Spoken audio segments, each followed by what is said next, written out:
دوستو پچھلے دنوں مختلف جو کمپنیز ہیں اور وہ اس بارے میں واضح طور پہ میسیجز لوگوں کو کر چکی ہیں کہ اگر اس طرح سے دھوکہ دہی والے میسیجز آپ کو آتے ہیں یا کوئی کال آتی ہے تو ان کمپنیز کو فوری طور پہ ان کے کسٹمر سینٹر سے رابطہ کیا جائے اور اس بارے میں اطلاع دی جائے تاکہ ایسے افراد جو ہے ان کے خلاف سخت کارروائی کی جائے۔ دوستو مجھے خود بھی اس طرح سے ایک کال آئی تھی جس کے بارے میں نے اس سے جب بات کی تو کیونکہ میں نے اس کو بتایا کہ آپ غلط بیانی کر رہے ہیں تو وہ گالم گلوچ پہ وہ شخص آ گیا اور اس کے بعد اس کی میں نے باقاعدہ اس کمپنی کے نمبر پر کمپلین کی جس کمپنی کا نمبر مجھے وہ شو ہوا تھا۔ تو لہٰذا ایسے افراد جو ہے ان کے خلاف سخت کارروائی کریں، لالچ میں کبھی بھی نہ آئیں کیونکہ لالچ کا انجام ہمیشہ برا ہوتا ہے، اور ایسے افراد جو کہ دھوکہ دہی سے صرف ایسے افراد کو لالچ دے کر کہ ان کا کوئی انعام نکلا ہے جبکہ اس کا کوئی اصل میں حقیقت نہیں ہوتی، ان کے صرف قوائف معلوم کر کے ان کے اکاؤنٹ سے اور یا ان کے جو بھی ڈیٹا ان کے پاس ہوتا ہے اس سے وہ آن لائن پیسے نکلوا لیتے ہیں یا ان کو کسی جگہ پر پہلے ایڈوانس ان سے لے کر پھر غائب ہو جاتے ہیں۔ لہٰذا بہت احتیاط کریں اور ایسے کسی بھی گروہ کے چکر میں نہ آئیں۔ سعودی عرب میں تقریباً ماہانہ 10 لاکھ عمرہ زائرین آتے ہیں۔ تفصیلات کے مطابق جدہ سے کنگ عبدالعزیز انٹرنیشنل ایئرپورٹ نے اعداد و شمار جاری کر کے واضح کیا ہے کہ یکم صفر 1439 سے شروع ہونے والے حج کے عمرے کے موسم کے تحت اب تک تقریباً 64,31,604 عمرہ زائرین ارض مقدس آ چکے ہیں۔ ان میں سے 10 لاکھ ماہانہ کے تناسب سے یہاں پر آتے ہیں جبکہ 33,97,757 یہاں سے چلے جاتے ہیں۔ ایئرپورٹ انتظامیہ نے واضح کیا ہے کہ رمضان کے دوران یہاں پر غیر ملکی جو عمرہ زائرین ہے وہ ان کی تعداد میں بہت زیادہ اضافہ ہو جائے گا، لہٰذا اسی لحاظ سے ایئرپورٹ پر انتظامات کیے جا رہے ہیں۔ دوستو یہ بیسیکلی خبر میں آپ سے اس لیے شیئر کر رہا ہوں کہ اب جو ہے منسٹری حج و عمرہ جو ہے اس کو پرائیویٹ کر دیا گیا ہے، اور آنے والے دنوں میں اس شعبے کے اندر جو اتنی بڑی تعداد میں غیر ملکی افراد یہاں پر آتے ہیں ان کی سہولیات کے لحاظ سے جو بھی کوئی پرائیویٹ کمپنی اب اس کے اوپر کام کرے گی اس کے لحاظ سے غیر ملکی افراد کو بھی روزگار کے بہت زیادہ مواقع یہاں فراہم ہوں گے انشاءاللہ، اور سعودی شہری اور غیر ملکی افراد اپنے ان شعبوں کے اندر جو پرائیویٹ کیے گئے ہیں 10 شعبے سعودی گورنمنٹ نے، اس کے اندر جو سرمایہ کاری آئے گی اس سے ان کو بہت زیادہ معاشی طور پہ فوائد حاصل ہوں گے۔ ابو ظہبی پولیس نے منشیات فروش ایشیائی گروہ کو گرفتار کیا ہے۔ تفصیلات کے مطابق ابو ظہبی پولیس نے منشیات فروش کے الزام میں 20 ایشیائی گروہ کو گرفتار کر لیا ہے۔ گرفتار شدگان کے قبضے سے 20 کلو ہیروئن اور کرسٹل نامی نشہ آور مادہ ضبط کیا گیا ہے۔ مقامی اخبار کے مطابق گروہ کا تعلق ایک ایشیائی ملک سے ہے۔ ابو ظہبی پولیس کے مطابق گروہ کا سربراہ بین الملک مقیم ہے اور وہ اپنے ہم وطنوں پر مشتمل گروہ کو فون پر ہدایات دیتا رہا ہے۔ گروہ کے افراد کو الگ الگ گروہ میں تقسیم کیا گیا تھا۔ یہ سب ملک میں گروہ کے سربراہ کی ہدایت کے مطابق منشیات کو فروخت کرتے تھے۔ پلاسٹک چاول کی حقیقت کیا ہے؟ دوستو کینسر کے امور کے ماہر نے ریاض سے رپورٹ کیا ہے اور واضح کیا ہے کہ سعودی بازاروں میں پلاسٹک چاول کی موجودگی کے دعوے سراسر غلط ہیں۔ اس حوالے سے جو ویڈیو کلپ گردش کر رہی ہے اس کا تعلق خام پلاسٹک کی صنعت سے نہیں ہے۔ اس پلاسٹک سے آرائشی اشیاء اور پلاسٹک کے ڈبے تیار ہوتے ہیں، اور انہوں نے عوام سے رائج اس تصویر کی بھی نفی کی ہے جس میں دعویٰ کیا گیا تھا کہ گرینائٹ اور سرامک سے تیار کردہ ہانڈیاں کینسر کا سبب بنتی ہیں۔ انہوں نے کہا کہ سب افواہیں ہیں، حقیقت سے اس کا کوئی تعلق نہیں ہے، اور انہوں نے اس بارے میں بالکل تردید کی ہے کہ وزارت خوراک اس بارے میں بہت سخت ایکشن لیتی ہے۔ سعودی مارکیٹوں میں اگر اس طرح کی کوئی افواہیں پھیلا رہا ہے کہ سعودی مارکیٹوں میں پلاسٹک کے چاول کوئی لوگ بیچ رہے ہیں تو یہ سراسر غلط بیانی ہے اور یہ سراسر غلط دعوے ہیں۔ دوستو کویت سے خبر آئی ہے کہ خداماؤں کو فرار کرانے پر معذرت کی ہے فلپائنی سفیر نے کویتی حکومت سے۔ تفصیلات کے مطابق کویت میں کام کرنے والی خداماؤں کو فرار کرانے میں معذرت کر لی ہے۔ کویت میں متعین فلپائنی سفیر نے پریس کانفرنس کے دوران اپنے ملک کی طرف سے معذرت کی ہے۔ انہوں نے کہا کہ کویت میں 2,50,000 فلپائنی کام کرتے ہیں. ان کے حسن میزبانی پر ہم کویت کا بہت زیادہ شکریہ ادا کرتے ہیں. دوستو، پچھلے دنوں ایک فلپائنی خدامہ کی ایک ریفریجریٹر کے اندر لاش ملی تھی. اس کے بعد فلپائنی حکومت نے بہت زیادہ غم و غصے کا اظہار کیا تھا. باقاعدہ ان کے صدر نے اس بارے میں یہ کہا تھا کہ جتنے بھی فلپائنی کام کرتے ہیں وہ فوری طور پہ کویت سے واپس آ جائیں. اس کے بعد بہت زیادہ کچھ حالات خراب ہوئے تھے، مگر اس کے بعد اس ساری صورتحال میں کچھ جو فلپائن کے خفیہ ایجنسی کے اہلکار تھے وہ کویت میں جو خدامائی تھی فلپائنی ان کو فرار کرانے کی بھی کوشش کر رہے تھے. اس بارے میں کافی سارے جو خفیہ ایجنسی کے اہلکار تھے فلپائن کے، ان کو اریسٹ بھی کیا گیا. اور اب یہ صورتحال آئی ہے کہ فلپائن کا جو سفیر ہے وہ معذرت کر رہا ہے کویتی حکومت سے کہ خداموں کو فرار کرانے پر ہم معذرت کرتے ہیں. کویتی میں فلپائنی سفیر نے پریس کانفرنس کر کے یہ اعلان کیا ہے.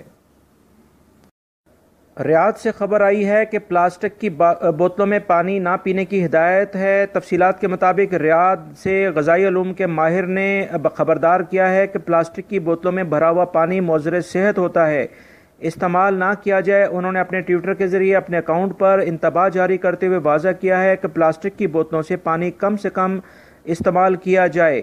ایسی صورت میں تو پلاسٹک کی بوتلوں کو بالکل نہ پیا جائے جب وہ نقل و حمل اور ذخیرہ کرتے وقت سورج کی شعاعوں سے متاثر ہو چکی ہوں. سعودی عرب میں نائکوب کی فیسوں میں اضافہ نہیں بلکہ کمی ہوئی ہے. پاکستان قونصلیٹ کے شعبہ نادرا کے مینیجر محمد منظور کا کہنا ہے کہ مملکت میں مقیم ہم وطنوں کے لیے نائکوب کی فیسوں میں اضافہ نہیں بلکہ 31% سے زائد کمی کی گئی ہے. تفصیلات کے مطابق انہوں نے مزید کہا کہ پاکستان میں نادرا کارڈ کی تیاری پر حکومت کی جانب سے سبسڈی ملتی تھی، جو ختم ہونے کے بعد پاکستان میں کارڈ کی فیسوں میں اضافہ کیا گیا ہے.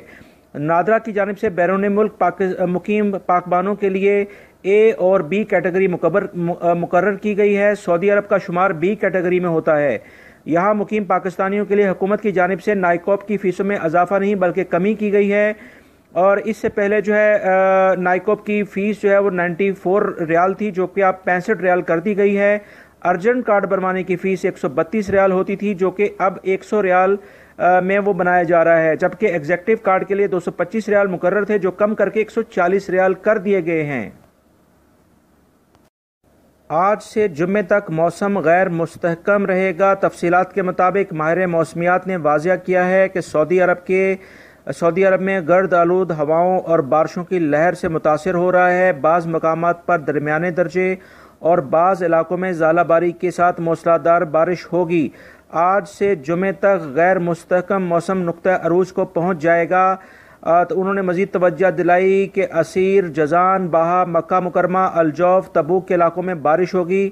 اول الراس، الدوادمی، المجمع، بریدہ، ریاض، حفر الباطن، رفح، حائل، قسیم اور اس سے مہلکہ جو بھی علاقے ہیں ان میں بھی موسم جو ہے وہ غیر مستحکم رہے گا اور یہاں بارش اور گرد و غبار بھی ہو سکتا ہے. لہٰذا جو بھی مقیم اور شہری لوگ ہیں وہ ایسے نشیبی علاقوں میں جانے سے گریز کریں جہاں پانی کا بہاؤ زیادہ ہو، اور ٹریولنگ کے دوران جو ہے وہ احتیاطی تدابیر اختیار کریں. جی دوستو، اب میں شیئر کرتا ہوں آپ سے آج کا ریال ریٹ، جس میں آپ پاکستان، انڈیا، بنگلہ دیش، سری لنکا اور نیپال میں اس ریال ریٹ کو دیکھتے ہوئے اپنے پیاروں کو ریال سینڈ کر سکتے ہیں. تفصیلات کے مطابق نیپال اور سری لنکن روپیز کے اندر جو ہے وہ کچھ کمی آئی ہے، کچھ پوائنٹ کم ہوئے ہیں، جبکہ پاکستان، انڈیا اور بنگلہ دیش میں کوئی خاص تبدیلی نہیں آئی ہے. سب سے پاکستان میں جو ہے وہ نیشنل بینک آف پاکستان ریاض کی برانچ وہ 30.50 جو ہے وہ ریال کا ریٹ دے رہی ہے. فوری جو ہے دوسرے نمبر پہ 30.43 یعنی 30.43، اور اس کے بعد منی گرام ہے جو 30.36 دے رہا ہے. انڈیا میں انجاز جو ہے وہ سب سے زیادہ ریٹ دے رہا ہے 17.35. فوری اور منی گرام جو ہے وہ 17.31 دے رہا ہے. الراجی اور ایکسپریس جو ہے وہ 17.29 دے رہا ہے.